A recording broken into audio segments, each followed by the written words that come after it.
Ada perbezaan antara Nabi Daud dengan Nabi Sulaiman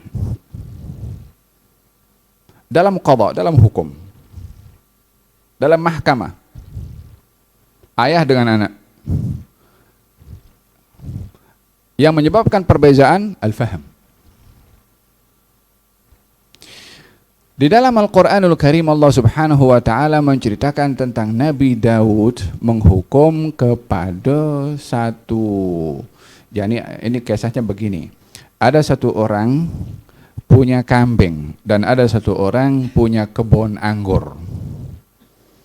Yang punya kambing, kambingnya ini masuk kebun anggur dan rosakkan ini pokok anggur semua, tumbang. Yang punya anggur pun datang pergi ke Nabi Allah Daud, report, aku minta ganti rugi. Dipanggil orang yang punya kambing, mengakui kalau kambingnya merosakkan. Kata Nabi Daud, oke, kalau begitu kau punya kambing, kasih kepada yang punya kebun. Karena dia kena ganti semua yang dirosakkan oleh kambing yang dimiliki oleh seseorang ini. Maka setelah itu tuan punya kambing setelah dihukum demikian untuk menyerahkan kambingnya kepada yang punya kebun dirosakkan ini, dia berselisih dengan Nabi Sulaiman. Ditanya oleh Nabi Sulaiman, apa yang berlaku? Katanya hukumannya begini-begini. Maka kata Nabi Sulaiman, kalau aku yang jadi hakim, aku tak buat macam tu.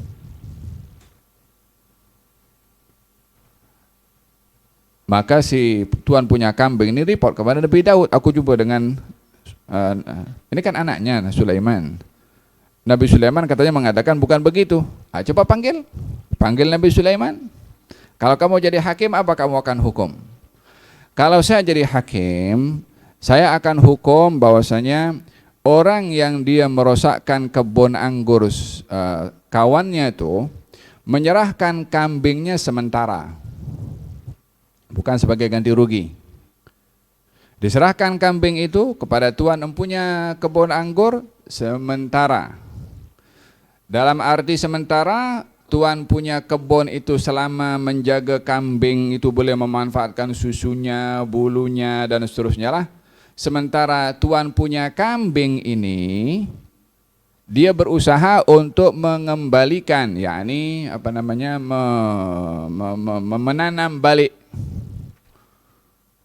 anggur yang ditumbangkan sampai kalau sudah kembali selesai, sudah ditanam semua lagi, dipulangkan kambing itu kepada tuan punya kambing, kebun anggur kepada yang punya kebun anggur. Itu pun dilihat daripada bila kambing itu merosakkan kebun anggurnya, pagi ke siang ke. Dalam hukum ni tak semudah yang kita boleh untuk nak menjatuhkan tanpa mengetahui secara terperinci. Falhasil, perbezaan antara Nabi Sulaiman dengan Nabi Daud, diambil pendapat Nabi Sulaiman oleh Nabi Daud, walaupun Nabi Daud bapa, walaupun Nabi Daud ayah, katanya ambil hukumnya Nabi Sulaiman.